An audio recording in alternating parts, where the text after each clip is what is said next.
Hi, I'm Martha Beck. And I'm Rowan Mangan. This is another episode of Bewildered, which is the podcast for people who are trying to figure it out, like us.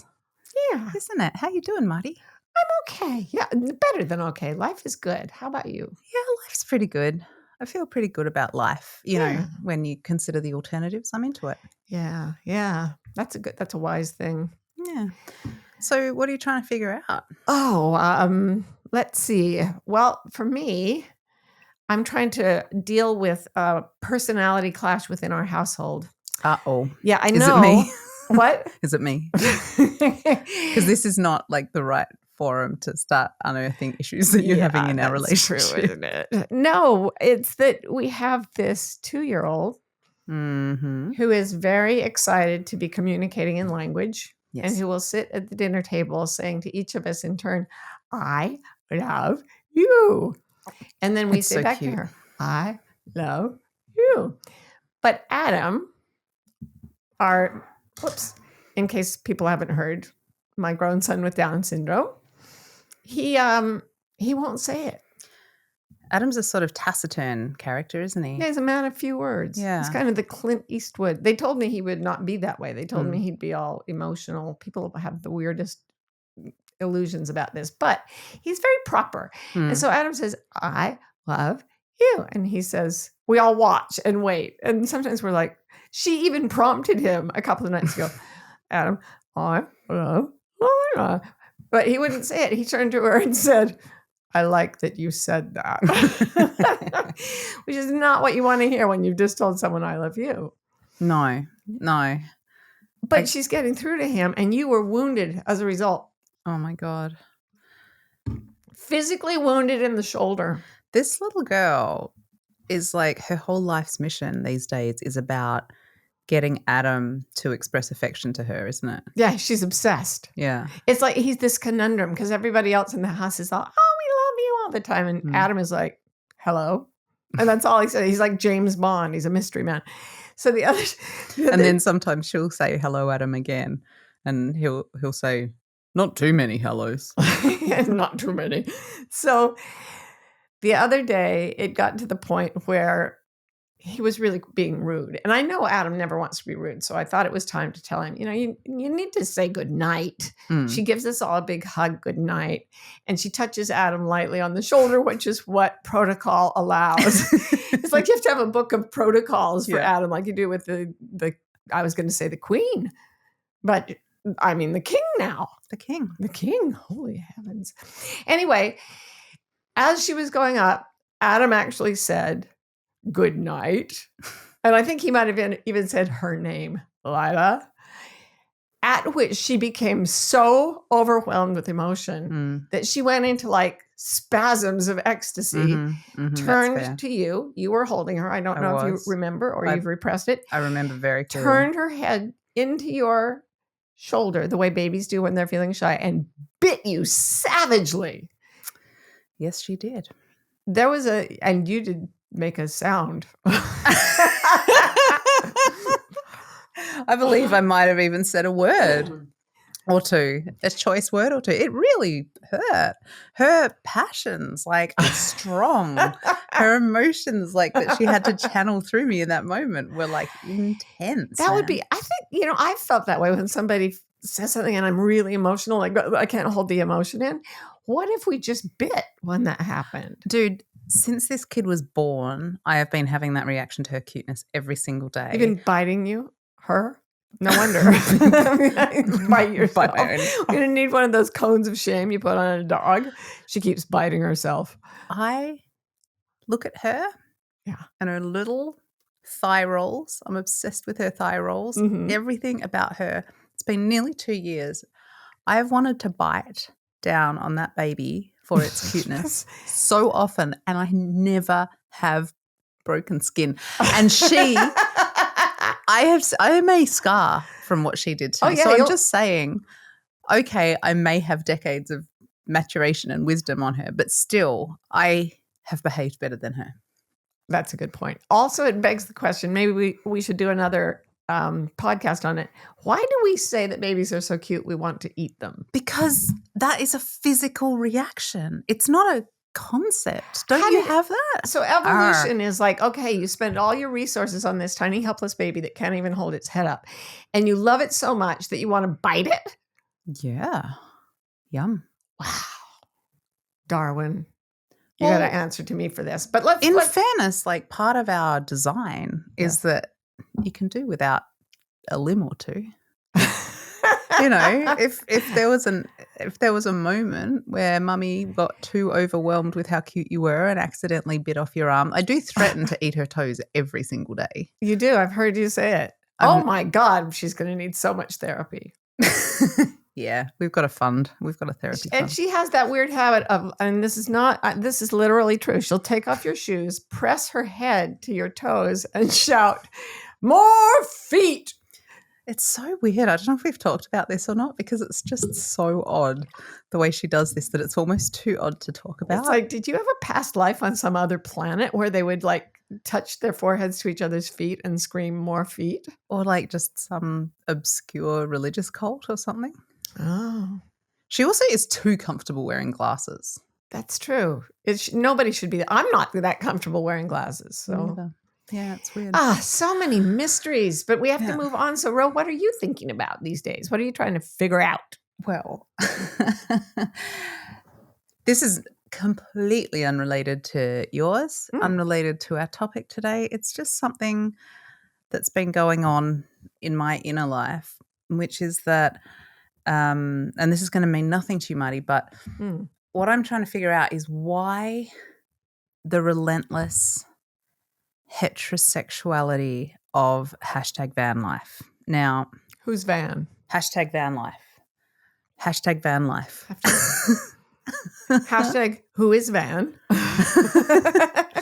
So van life, #van life, which I unfortunately learned about when there was a murder in a van. But anyway, it doesn't matter.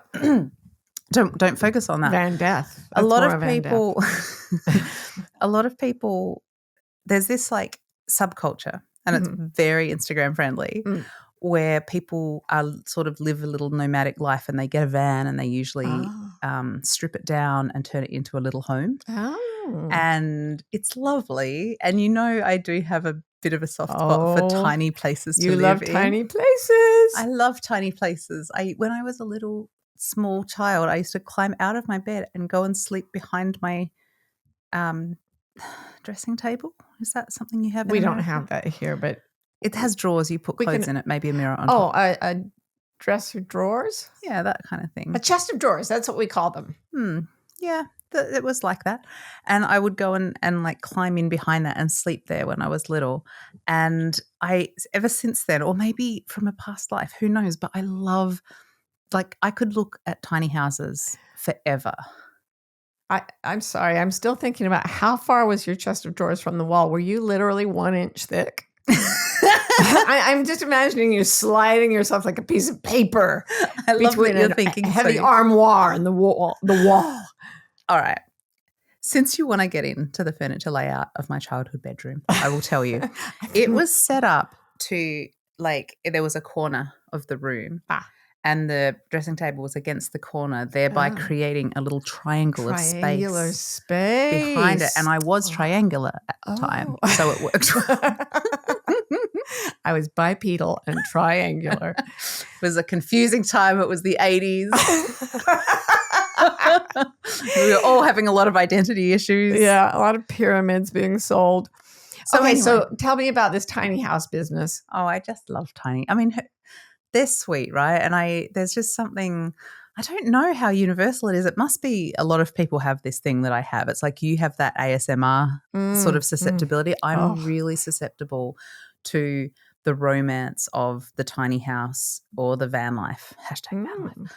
And so actually I just remembered when we met and I was staying at the ranch, your ranch back in the day, back in California. Yes. Good old California days. California. It was awesome. But this is before we were together, and I loved being there so much. And I was doing some work for someone else, and I wasn't in the same house or anything, but we were in the same general environs. Environs, as you may recall. As you may recall from an earlier episode. Oh, feel free to inhabit my environs. Stop it.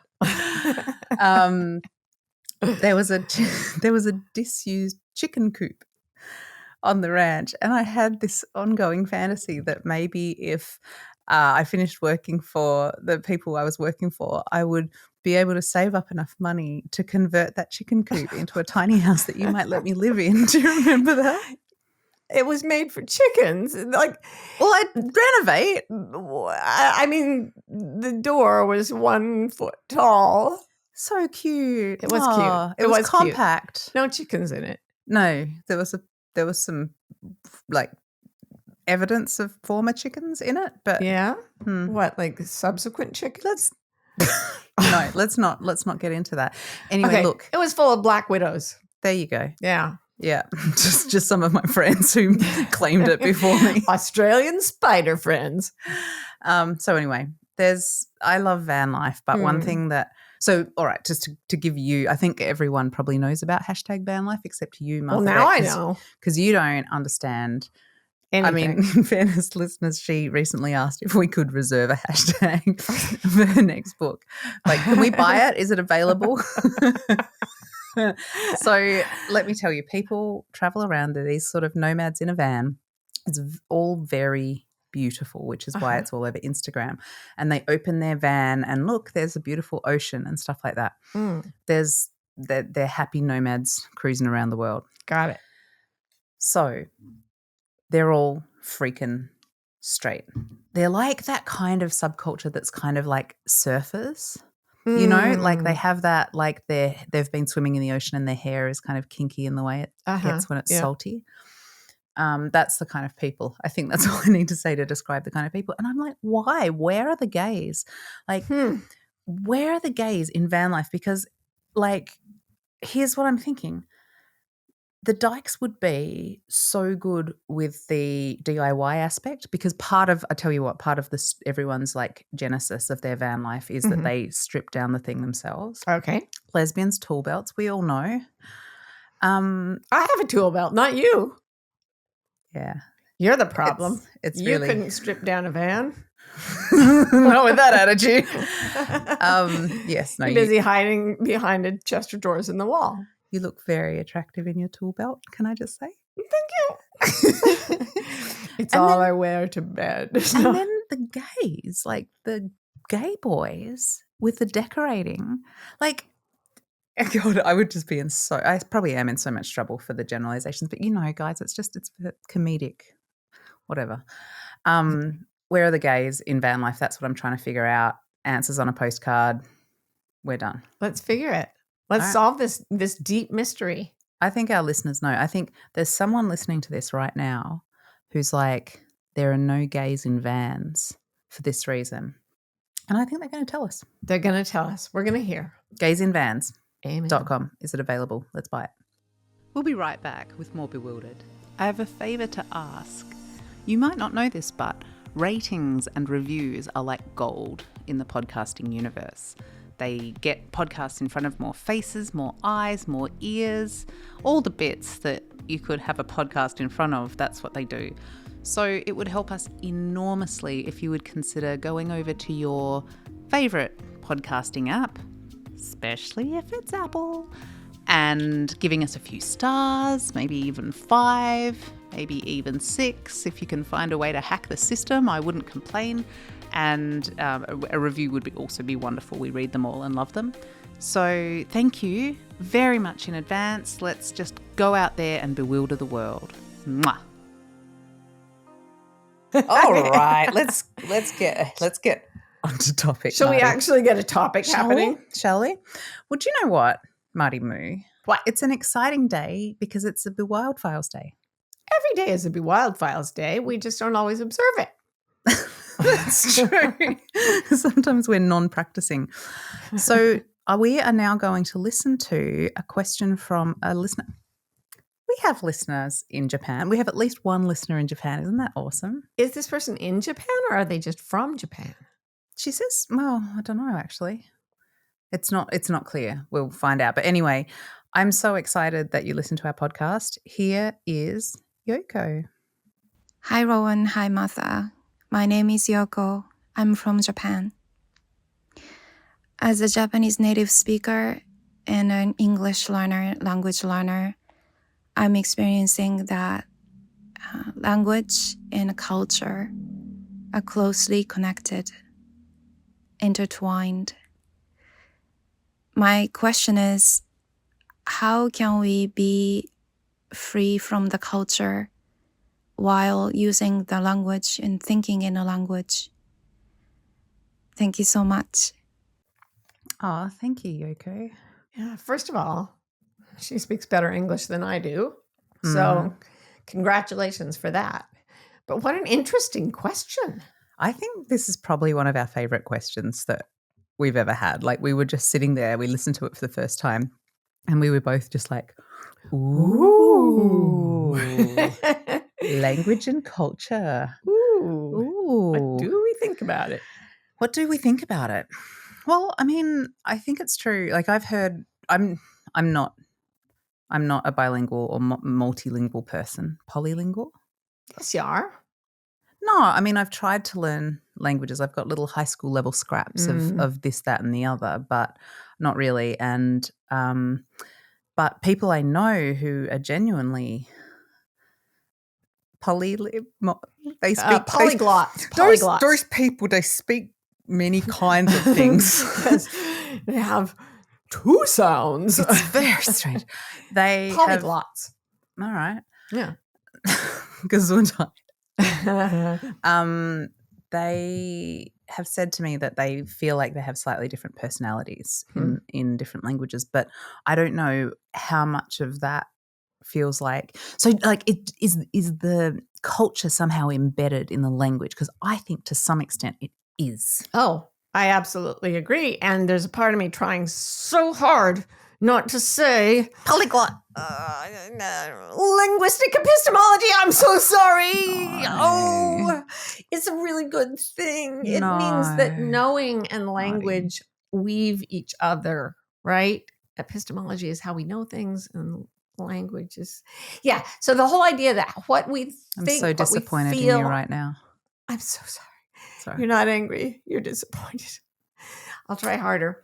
Anyway, there's a whole thing, a whole academic thing about how language and the way we know are interrelated.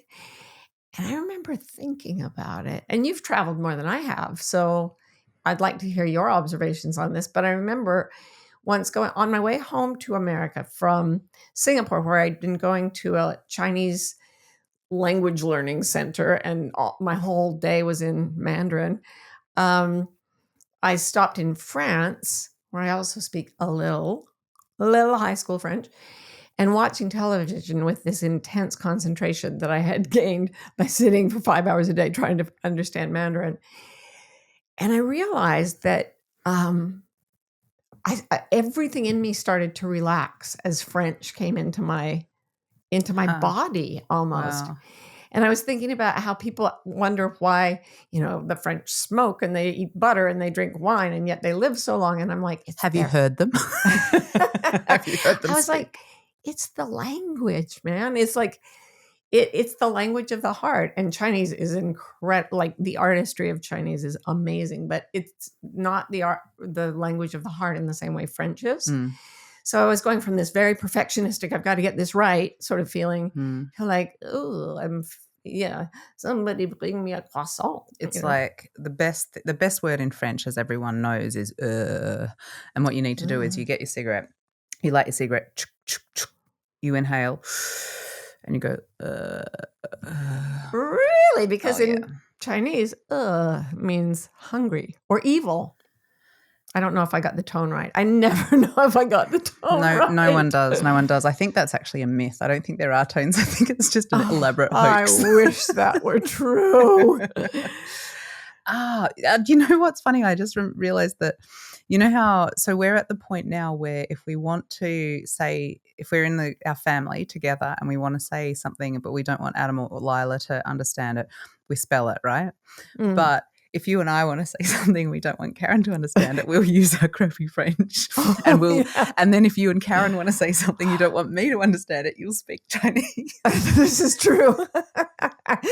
We are divided by our attempts at language. And if Karen and I want to say something and we don't want you to understand, we just use pop culture references. And if Karen and I want to say something that you won't understand, we talk about anything that happened before 1990. Shut up. Oh my goodness, where are we? But the point is, yes. There's no question that language and culture are tightly interconnected, like intimately connected. The way our brains know comes from the way we speak. Yeah, and there's different ways to understand the concept of culture as well, because we sort of use it in a kind of derogatory way a lot of the time, talking about the culture as in the forces of human socialization that come down on us. But so much of culture is just a beautiful kind of connectedness of our psyches or whatever, you know. And so one of the things that occurred to me is, you know, well, the thing that people always say is that Eskimos have however many names for snow. I think you're supposed to say Inuit now. No, it's back to Eskimo. Oh, sorry. Yeah, it's back to Eskimo.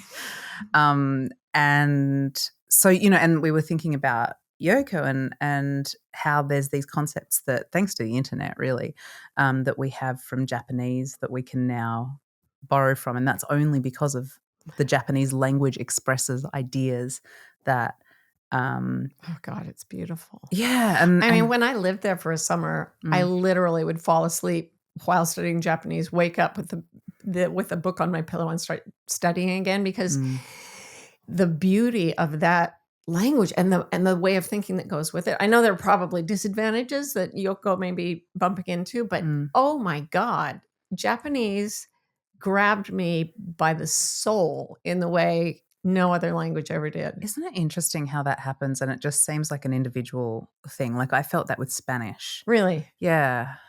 Yeah. I don't know. Past lives. I think it all boils down to the past lives. Anyway, I wanted to say Shinrin-yoku. Oh, actually, can you say them? Shinrin-yoku. I don't say it. Shinrin-yoku. You say them and say what they mean, because we love them. It means forest bathing. It means going into the forest and allowing your whole being to be cleansed by the forest. And you know, this is actually literally true. It's literally true that when you go into a forest, if you haven't been there, your cancer killing cells will triple in, I think, about an hour, and they'll stay elevated for weeks afterward because we co-evolved with the pheromones of trees. So cool. They put us in balance. We kill them. It's kind of the story of Western European civilization. Do you think trees have a culture? I do. What's their culture like? Oh, my. Yes, I actually have been studying this because someday I want to write a novel that involves this. And there are trees. And this is not woo-woo crazy people on the fringe saying this. This is mainstream botany. They've discovered that trees are social and that they communicate and they have special friends. And there are certain big trees. Now, when you have a tree that needs lots of sunlight, the babies die out because they're shaded by the adults, right? And pine trees usually grow up and take over everything because they can grow in shade. So there are big deciduous trees that for some reason are more willing to share the sugars that they create with the saplings that grow around them. So they will actually shunt their sugars to these smaller trees, which can then grow up even though they're not in the sunlight. And these are called the mother trees. And when the mother tree gets old and loses her leaves or, you know, breaks down to a stump, those saplings will feed their sugars back to her so that she stays alive even without her own leaves. Okay, that just makes me cry. Me too. I can't handle it. But I also have to say that you said they had special friends. And I just thought, oh, special friends with sounds benefits. Like You want to share some bees? You want some of my sugars? I'm gonna shunt my Come on, sugar. Don't take sugar from that stranger. Well, that is all very interesting, and I think we should do one on the culture of trees, a whole episode one day. Which leads to the other word we wanted to talk about, which is to me, a very, very powerful one. But Oh, I it's a need you to say beautiful it. one. Komorebi. Komorebi. It's sunlight. It's the effect of the sunlight coming through leaves. Komorebi. Is that not gorgeous? Yeah, I have like a weird obsession with the way that the green glows when sunlight's coming through it. Yeah. And having a word for it. I remember reading that and just walking around going, Komorebi, Komorebi. And it's not just Japanese. When I was learning a little about horseback riding, which I know about as well as I know all the languages besides English, that is not. We have this wonderful instructor named Katja from Germany. Katjaku. Hi, Katja. Hi, Katjaku. And I was on the horse, being all rigid in the way I am, and yet still clumsy. It's incredible how I can be so extremely tense and yet so unbelievably pratfallish. Anyway, Katja very gently in her wonderful way taught me the word Losgelassenheit. I hope I pronounced that correctly. And it means letting looseness, like literally like loose going. Yeah.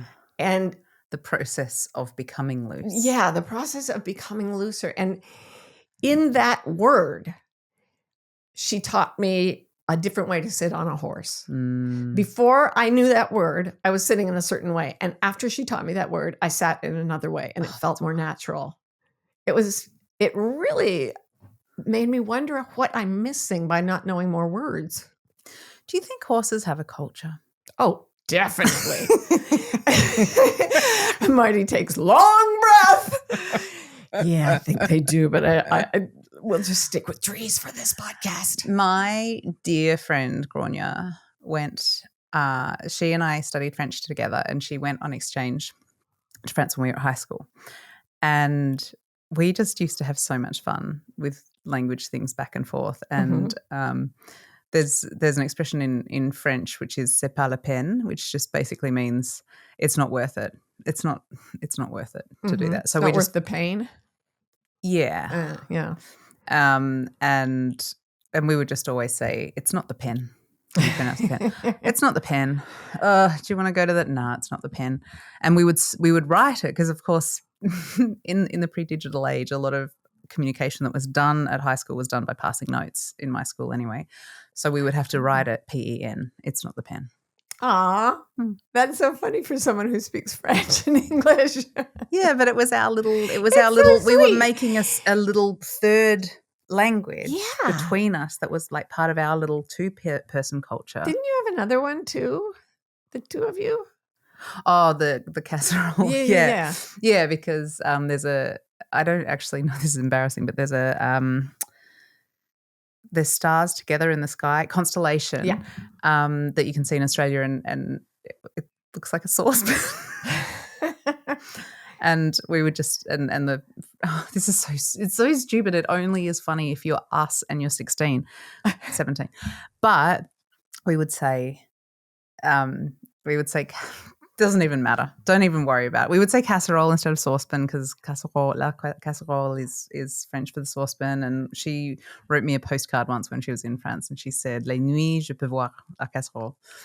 And at night she I could can see the saucepan. At night I can see the saucepan, and it was like, that's so sweet. Yeah. See, now casserole. Next time I eat a casserole, I'll be eating stars. Oh, yeah, that's what the guy said. The monk said when he discovered champagne. There was a dude in a monk place. I guess a monk. Come to think of it. And he went downstairs to get some wine, and there was a bottle that wasn't quite the same as the others, and it had turned into bubbly. And he drank a whole bottle, and then he came up drunk as a skunk and told the other monks, "I have been drinking stars. Oh. And at night, I can see the casserole." And then he ate all the casserole. Yeah. Shocking. I am not surprised. So we might have strayed a little bit away from Yoko's question at this point. What does the culture say about this? We always go, here's the culture. And we often, to put another note on that, often we mean Western European dominating the world, like post-Enlightenment culture, which is basically what's forming American society as we sit and speak, and many other places around the world. And like the kind of digital hands and fingers that it now has everywhere. Yes. Yes.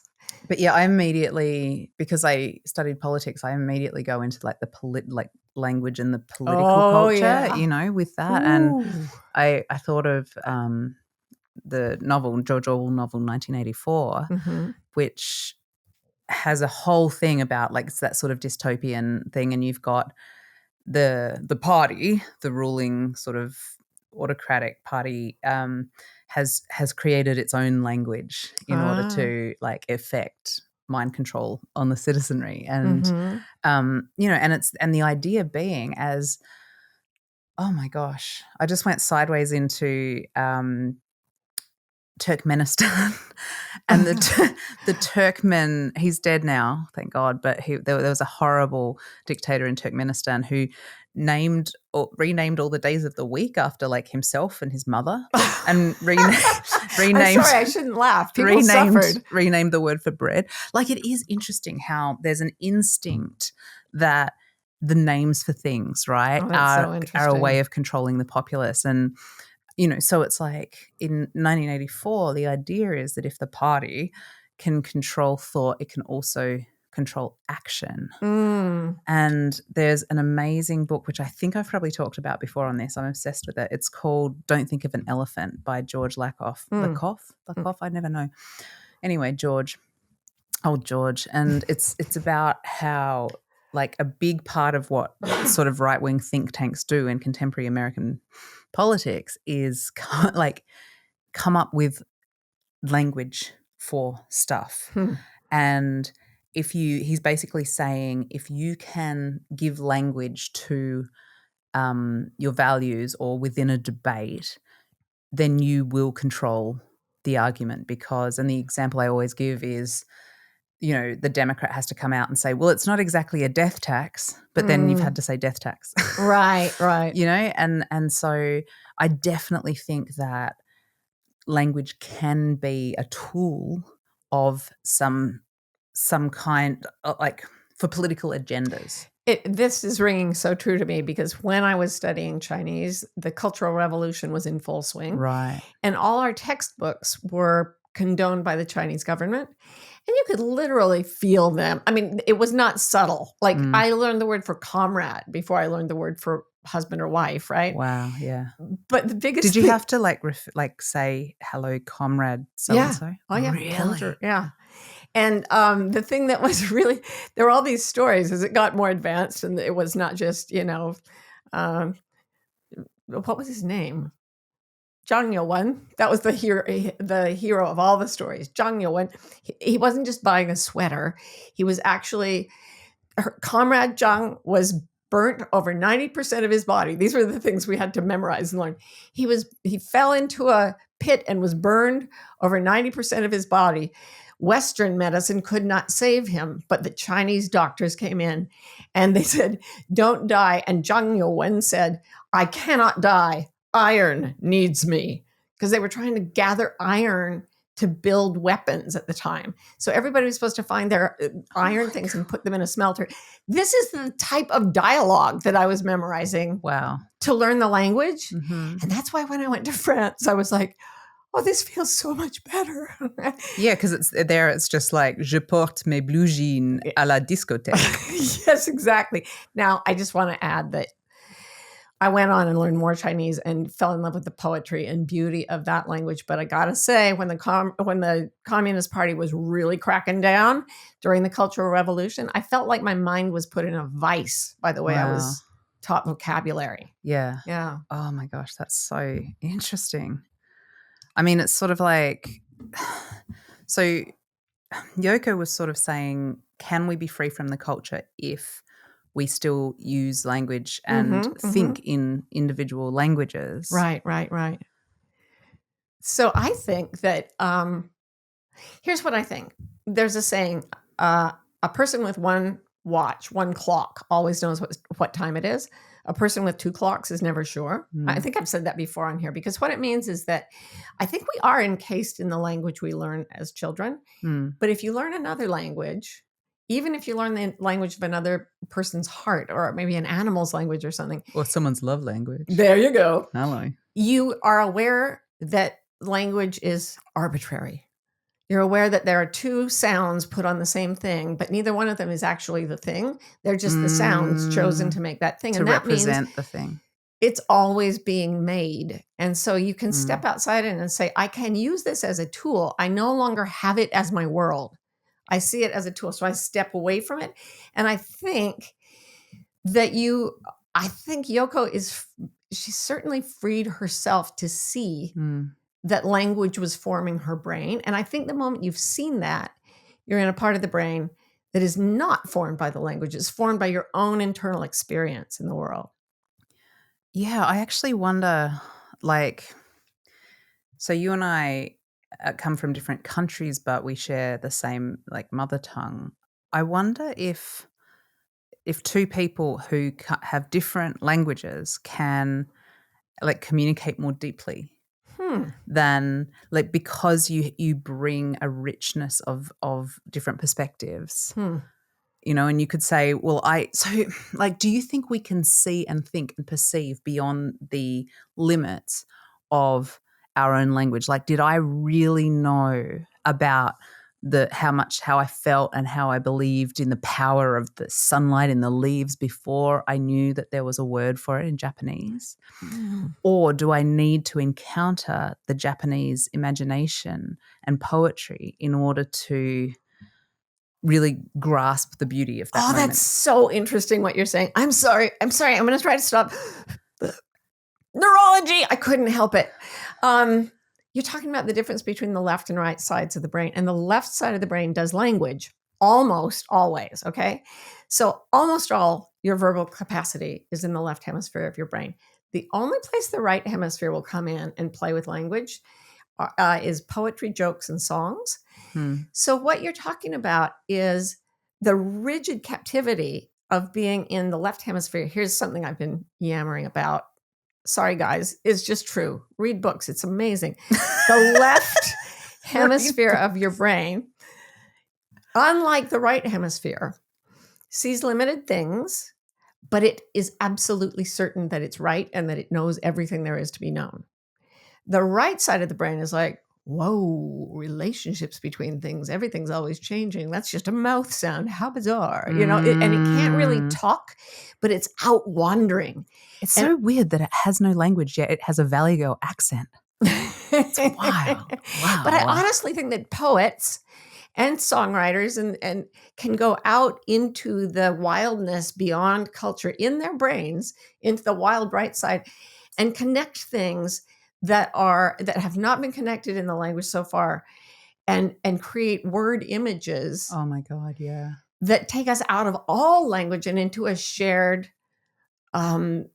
experience of sensory and emotional things. Yeah, they shunt when you have an amazing poem by John O'Donohue or someone like that, where and it just, the words are truly the vehicle, not an emotional state. I find that the most extraordinary thing with poetry. Yeah. For some How reason, does it do that? It's like coding or something. I'm remembering a phrase from who is the road less traveled dude? Robert Frost. I learned this poem when I was 9, and it changed my entire life. It's a long poem, but it ends. And when the mob is swayed to carry praise or blame too far, we may choose something like a star to stay our minds on and be stayed. Oh, wow. And I remember feeling that, and I'd been bullied at school that day or something. And so the mob was swayed to carry praise or blame too far. And I remember thinking about the connection with the stars and letting it stay in my mind. And I was out past language, but language took me to the place where I could take off. Yeah. And what's interesting actually is that it's not a star. It's something like a star. That's right. It's looser than a star. It's over in the right hemisphere then, because it's just it just wants the suggestion of the image. It doesn't want to say, I'm absolutely right. It's this. Yes, that's true. I hadn't thought gentle. Of that. And I think maybe that's what we have to do. Whatever our mother tongue is, we have to be gentle with the minds that are trussed into these little categories called words. And we have to say something like, and that's something I actually love about Japanese is you don't say, you think this, you say, you think this, I think. Like it softens things a lot. It also puts people in incredibly rigid hierarchies because you have to actually use different verbs depending on whether somebody is your socially ranked inferior or superior. Right. Yes. Hard. And very vertical. It's like there is a place in society for you and you know that place. And English is much more of a Losgelassenheit language, like whatever, we're all, especially Australians. Goodbye, mate. What's that thing that guy said to the prime minister or something? What was it? It was like, oh, come on, mate, that's bullshit. Something like that was a journalist speaking to the prime minister. Oh, come on, mate. You know that's bullshit. That's bullshit, mate. Come on.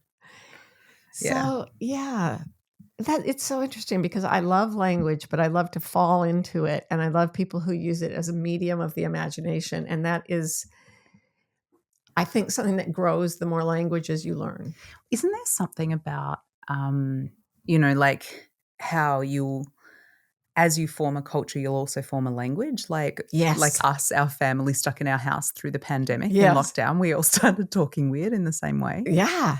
Right. Like for a long time, we only used the word, we always put the verb do or did in front of whatever other verb we had. Like, I did see that yesterday. Yes. Oh, you did see it? Yes, I did move it somewhere. That's right. And I didn't even notice we were doing that until someone said to us, like, what are you doing? We were like, oh, yeah. And the phrase, I will tell you, I am going to do this now, and I will tell you for why. Yes, that's right. That's one of your things. Yeah, I do think, and there's something that becomes intimate between people who have their own language that's separate from everybody else's. And I remember reading that this is why there's no special culture for people with different abilities unless that different ability is hearing. Hearing loss creates sign language, which is very, very different culturally from like spoken language. And for that reason, there's a tight sense of belonging, or so I've been told, among people with that language we don't share. I wonder if you are in conversation in sign language, because there's so much possibility for expressiveness. What do you think about that left-right hemisphere thing? Like, do you think there'd be more right hemisphere in sign language than in because just speaking English? Yeah, movements of the body, those are all on the right. Yeah, right. and nuance and the relationships between objects and stuff. So my younger sister once had a job at this school for people for the deaf. I don't know if that's the word anymore, but that was what it was called at the time.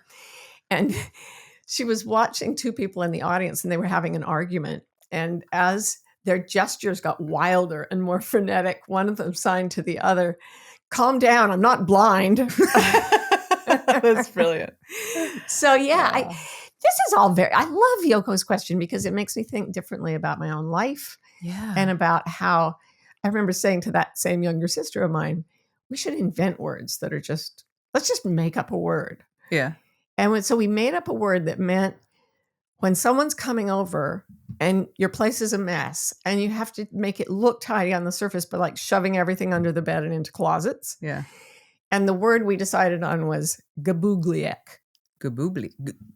Gabugliak. Study it, learn it, come into my world row. Okay. I used to enjoy a Melbourne band in my teen years that was called Spitterfigureher. Spitterfigureher. Mm-hmm. That was the name of the band. Spitterfigureher. I wonder how they're doing. I don't know. I'm sure they're gabugliaking away. I bet they are. So I think that we need to talk a little bit about how to figure it all out. Oh, gosh. Yes, we do. Let's do that. So here's what I think, and I sort of feel like we've almost been groping our way towards it in this conversation, is that I think there's an inclination when we think about these kinds of things to see language as something that we receive from the culture because that's almost what it feels like. But I think that if we bring the right attitude, like you and your sister and Gaboogliak. Gaboogliak. That language is actually something that we can wield creatively between humans as an expression of our true nature. Like we don't need to receive language. We are language creators. Yes, in one way of looking at it, it creates the way we think. And if you flip it, then the way we think creates it. So you move from, I'm going to let the language form my thoughts, to I'm going to find thoughts outside of language, and then force language to fit it. Yeah, like poets do. That's kind of what poetry is, right? Yeah. And I love your mom, who's a brilliant writer. She always says we should live life like a poem. Yeah, and that is exactly. I was just thinking about that too. That's exactly it. And psychologically, it's incredibly powerful. There's good research to show that. I had a former therapist. She's passed away now, but she did her PhD on the use of language and depression. And there are all these studies that show that if people just stop using the phrases "I have to" and "I can't," and instead use words like "I choose to," "I will," "I won't." Mm-hmm. That's in Julius Caesar by Shakespeare. I think Caesar says, "Go tell the council that Caesar will not come. That I cannot is false. That I dare not, falser still. No, go tell the council Caesar will not come." Oh, that's so good. I know, that's authority. So when people stopped, they were being treated for depression, and they had a group that was on meds and a group that had cognitive behavioral therapy, and then this other group that just stopped using "I have to" and "I can't." I can't come. I have to go to my mother's party, to "I won't be going. I choose to go to my mother's party." And that group, the group that shifted language deliberately, came out of depression further and faster and for longer than both the other groups. That's fascinating. Yeah. Talk about turnarounds, because this is like a great example of wielding language creatively to me, to actually, like, it can change us and it can change beyond us. Yes. So I love the work of this spiritual teacher named Byron Katie. And her whole way of operating is that you take a thought that causes you suffering and you work with it. And in the end, the opposite, the exact grammatical opposite of your worst, most frightening thought is basically your next step to truth and liberation. So I remember the first time I did it, I remember my thought was, I'm mad at my knee because it won't let me work out. And I turned it around to, I'm mad at my knee because it won't let me work in. Ooh. And all of a sudden I went, oh, I'm supposed to be working in, not out. Oh, I get it. And then another time I was taking a stand against something that I thought was horrific in the world. And I'd written a book about it. And I kept having the thought something terrible is going to happen to me because I wrote that book. And it turned around to, I'm going to happen to something terrible because I wrote that book. That's not a sentence that would be used in standard English, but it smashed my mind open. It put me in a place of, oh, I'm no victim. I'm going to do what I'm going to do, and people can do whatever they want back to me. But by God, I'm going to be myself no matter what the pressures are. I've never thought about turnarounds this way, but you're actually smashing language by finding it. They don't always smash language. Not all of them work. But often some of the most powerful are ones like the two you just listed, where language, like, you're almost like pulling it apart and reforming it into something new to show you something, in your own psychology. And it's like brains and language are just like this big deal. These weird two machines that work with each other, right? Yeah, and I'm going to happen to something terrible is just the most amazing sentence. And another one, just quickly, I think this will really ring true for a lot more people out there, is when you're dealing with a narcissist. And you just think, oh, he never thinks about anything except himself. He never thinks about anybody except himself. And one of the ways people have turned that around is, oh, I never think about anything but myself. Oh, yes, I've got to be more self-giving, more self-effacing, more, and they give themselves over to the narcissist. But the real turnaround is, I never think about anything but himself, which is not standard English. but it's exactly how you end up relating to a narcissist who's ruling your life. And that's where you get the freedom. Oh, I have to stop obsessing about him and live my own life. So that's another way. I like that one. We should probably say, if you are interested in this, go check out the work and do, like, you mustn't just do the turnarounds, because to get the really transformative power of the work, you need to go through all the steps that Byron Katie lays out, and you can get all that online really easily, and it's amazing. But don't just, because we're making a very obscure kind we're of jumping point right using to the that. end. But yeah, do it all. It's so good. Yeah, it's about taking apart the trap that a thought has put you in linguistically and breaking the language so that you can break the thought. That's it. That's exactly it. Oh, it's so interesting, isn't it? Yeah. I think, like, before we go and leave this delicious topic, I want to talk a little bit about naming things, because I feel like what I want to say to Yoko in terms of culture, nature, language is just how deeply language can I'm not sure how to say this. This is one of those my right hemisphere is trying to find a way to put language to a idea, and I don't know how to do it, but it's about true names is what I want to talk about, and about how there's a lot of stuff in magic.